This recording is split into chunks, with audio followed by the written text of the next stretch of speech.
This module shows you how to depressurize, remove, and reinstall a filter cartridge. The symptoms are that the cartridge needs to be replaced.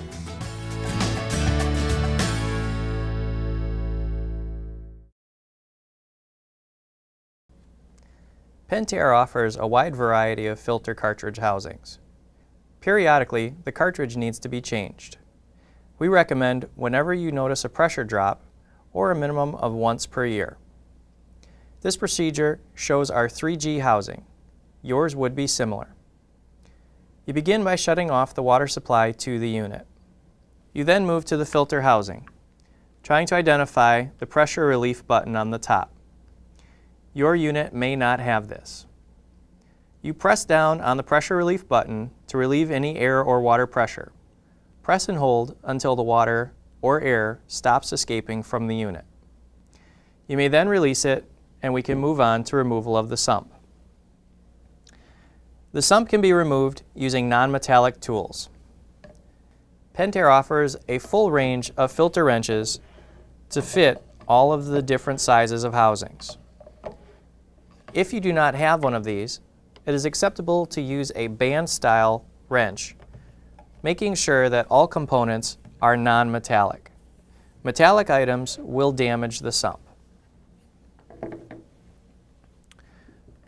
When you are removing the sump, you may want to have a bucket or other collection item underneath, as the unit will be filled with water. Once you have the sump removed, you may remove the dirty filter cartridge and dispose of it.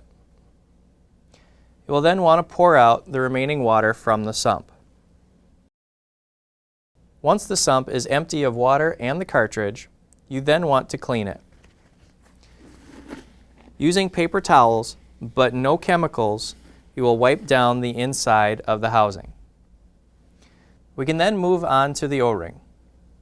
We remove the O-ring in order to make sure that it is properly lubricated. We want to make sure to not use any petroleum-based greases or sealants. Only silicone greases should be used. A small amount is applied to the O-ring and then placed back into the housing. At this time, to disinfect the system, it is appropriate to put in approximately an ounce or a cap full of bleach. We then unwrap the cartridge, making sure to dispose of the plastic and the outer wrapper. We center the cartridge into the bottom of the housing, making sure to engage it on the cup at the bottom. Once it is engaged, we can then put the housing sump back onto the cap. Once we have secured this, we make sure it is snug and only use hand pressure. Using a wrench will only make it harder for you to remove it the next time. We can now turn on the water supply.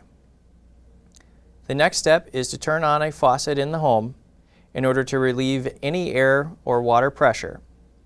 We also would want to run any carbon fines out through the system so it is ready for use. We recommend a flush of 5 minutes. Good luck, and thanks for watching.